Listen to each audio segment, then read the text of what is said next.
Hello guys, welcome back to our YouTube channel. तो जैसा कि हमने हमारे पिछले लेक्चर्स में बर्थ ऑफ इस्लाम के बारे में पढ़ा था, यानी कि इस्लाम का उदय किस तरीके से हुआ। उससे पहले हमने क्रिश्चियनिटी के बारे में पढ़ा था।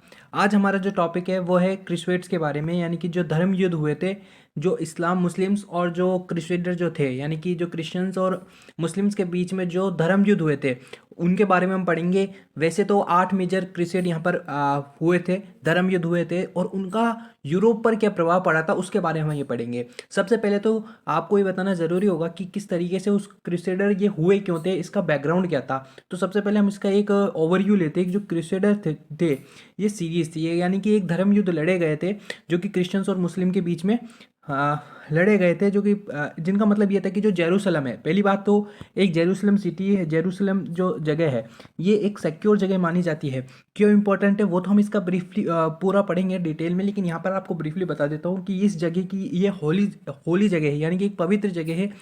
किसके लिए? क्रिश्चियंस के लिए भी और मुस्लिम्स के लिए भी। तो इस जगह के लिए ही यहाँ पर इतने धर्मयुद्ध लड़े थे और उसमें इतने हजारों व्यक्तियों की यहाँ पर मृत्यु भी हुई थी और इस तरीके की यहाँ पर सिचुएशन हुई थी।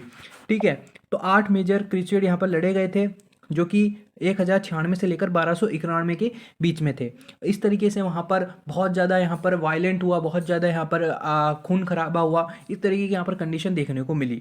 और 1095 से लेकर 1291 तक जब लैटिन क्रिश्चियन जो फाइनली एक्सपेल कर जाते हैं किंगडम से सायरा में, तो यहाँ पर कुछ छोटे मोटे होते रहते हैं, लेकिन वो इतना ज़्यादा प्रभाव यहाँ पर नहीं डालते हैं।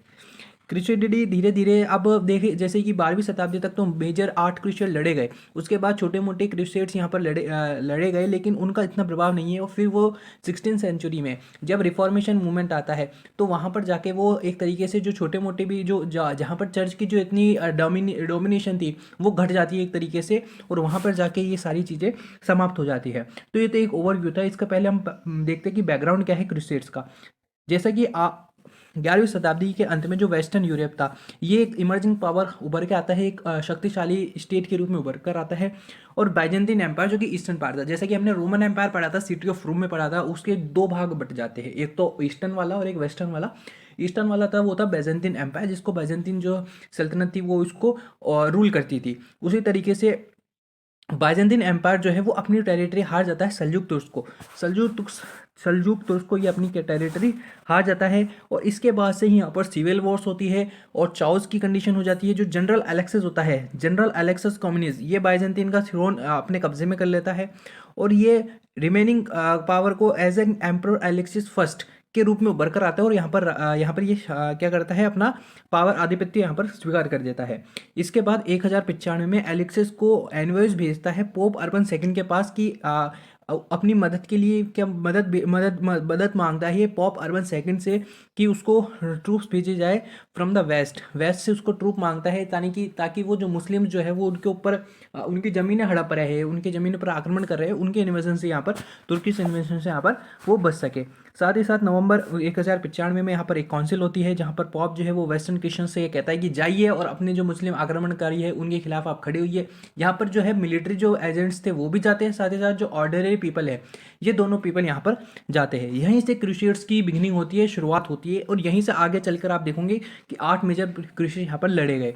साथ ही साथ पॉप की अर्मनी यहाँ पर जो क्या है, यहाँ पर मिलिट्री एलाइट और ऑर्डिनरी सिटीजन्स को यहाँ पर पहुँचाती है, जैसे मैंने आपको बताया। और जो इसको ज्वाइन करते हैं वो अपने गले में एक सिंबल पहनते हैं क्रॉस का, as a church, symbol of church. इस तरीके से यहाँ पर क्रूसेड की स्टार्टिंग होती है। सबसे पहले तो मैंने आपको बताया कि ये जेरूसलम के लिए एक फाइटिंग थी। जेरूसलम क्यों इतना इंपॉर्टेंट है? पहली इंपॉर्टेंट बात की, why the Jerusalem is so important for these crusades. तो अब्राहमिक रिलीजन है। अब्राहमिक रिलीजन मतलब कि जो 3 रिलीजन है ये आपस में इंटरकनेक्टेड है। कौन कौन सी? जो जुदाइज्म रिलीजन है यानी कि जो यहूदी है, दूसरे जो क्रिश्चियंस है यानी कि क्रिश्चियनिटी यानी कि ईसाई, और तीसरे इस्लाम जो मुस्लिम्स है। ये तीनों आपस में रिलीजन एक तरीके से जुड़े हैं, इनको अब्राहमिक रिलीजन माना जाता है। जैसे कि एक एग्जांपल मैं आपको बताता हूँ, जो क्रिश्चियंस में आपको ये जेसस क्रिस्ट है वो इस्लाम में ईसा अलैहिस्सलाम के रूप में माना जाता है, लेकिन क्रिश्चियंस का ये मानना है कि जैसे ये हमारे ईश्वर है।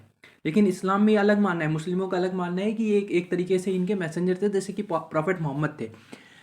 उसी तरीके से कुछ ऐसी टर्म जैसे क्रिश्चियन में एडम को माना जाता है, इस्लाम में आदम अलैहिस्सलाम के रूप से उनको जाना जाता है। तो इस तरीके कुछ ऐसी सिमिलरिटीज़ है। और ऐसे ही जुदाइज्म ये मानती है कि ये होली सिटीज़ है यहूदियों के लिए। यहूदी ये मानते थे कि हमारे लिए पवित्र स्थान है, और लगभग 10वीं सेंचुरी बीसी से ही हमारे लिए ये एक पवित्र स्थान था और इस पर हमारा आधिपत्य है। ये तो यहूदी जुडाइज्म का, यहाँ पर जुडिस्ट का क्या था, मानना था। अगर क्रिश्चियनिटी की बात करें, यह ईसाइयों की बात करें, तो ईसाई ये कहते थे कि यहाँ पर इस जगह पर जो जैसे क्रिस्ट थे उनका जन्म हुआ था, उनके चाइल्डहुड यहाँ पर बीता था, और साथ ही साथ उनका जो क्रिस्टिफिकेशन होता है लास्ट में जब उनको सूली पर चढ़ा दिया जाता है, तो इस तरीके से उनके लिए ये एक इंपॉर्टेंट जगह थी एक तरीके से।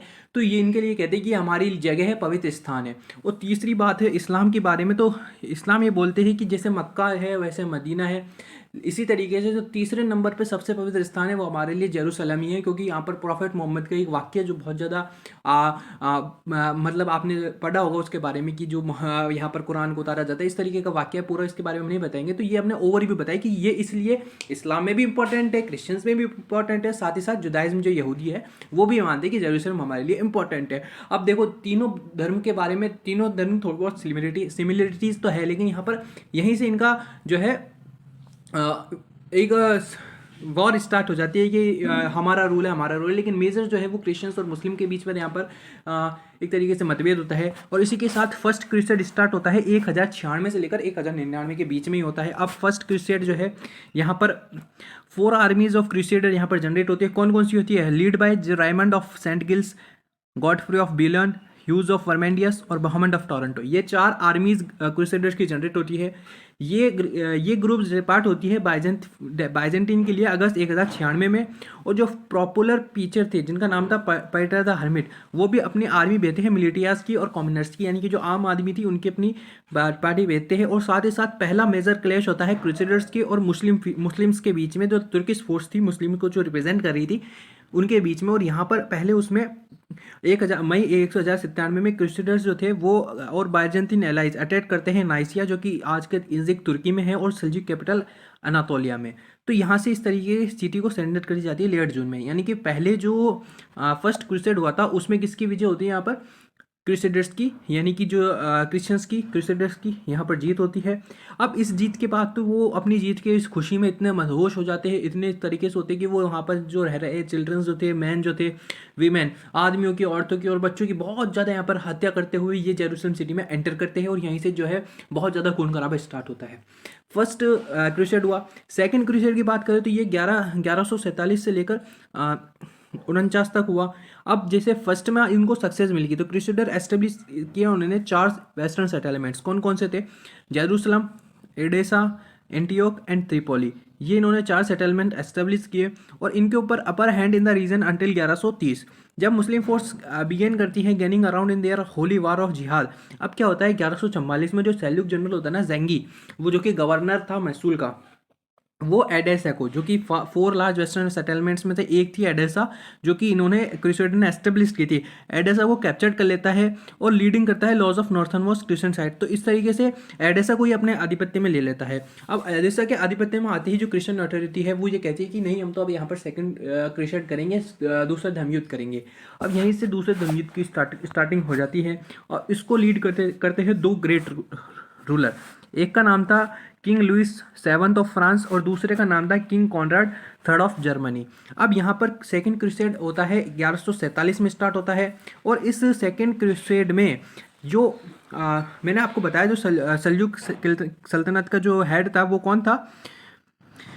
ज़ेंगी का सक्सेसर होता है नूर जो है डेमस्कस से मदद मांगता है। और यहीं पर जो मुस्लिम जो फोर्सेज होती है वहाँ पर बहुत बड़ी जीत यहाँ पर हासिल कर लेती है, मुस्लिमों की बहुत बड़ी जीत यहाँ पर हो जाती है। इस तरीके से सेकंड क्रूसेड यहाँ पर खत्म होता है। सेकंड क्रूसेड जैसे कि देखा आपने, फर्स्ट क्रूसेड में किसकी जीत होती है? क्रूसेडर्स की जीत होती है। सेकंड में किसकी जीत होती है? यहाँ पर मुस्लिम्स की जीत होती है, यानी कि जो तुर्किश जो थे उनकी जीत होती है। ये तो थे सेकंड क्रूसेड। अब आएगा आपका थर्ड क्रूसेड, फोर्थ क्रूसेड, इस तरीके से आपके आगे क्रूसेड आएंगे। तो ये वीडियो में आज तक, इस वीडियो में हम इतना ही रखेंगे, सेकंड क्रूसेड तक रखेंगे, यानी कि आगे हम नेक्स्ट ये पार्ट 1 होगा। पार्ट 2 में हम थर्ड क्रूसेड पढ़ेंगे, उसके बाद हम फोर्थ क्रूसेड पढ़ेंगे, लेटर जो फाइनल क्रूसेड जो हुए, लास्ट के जो क्रूसेड थे उनके बारे में पढ़ेंगे, इनका क्या इफेक्ट हुआ वो आगे हम इस वीडियो में डिस्कस करेंगे। तो इस वीडियो के लिए इतना ही काफ़ी है। अगर आपको ये लेक्चर पसंद आया होगा तो वीडियो को लाइक करना। इसके अगर आपको हैंड रिटन नोट्स की ये PDF चाहिए तो आप डिस्क्रिप्शन में जाइए, वहाँ पर आपको एक लिंक मिलेगी, उस पर क्लिक करें और हमें कॉन्टैक्ट कर सकते हैं और वो आपको बिल्कुल फ्री ऑफ कॉस्ट मिल जाएंगे। साथ ही साथ इस चैनल को सब्सक्राइब कीजिए। वीडियो पसंद आई है तो वीडियो को लाइक कीजिए। Thank you so much.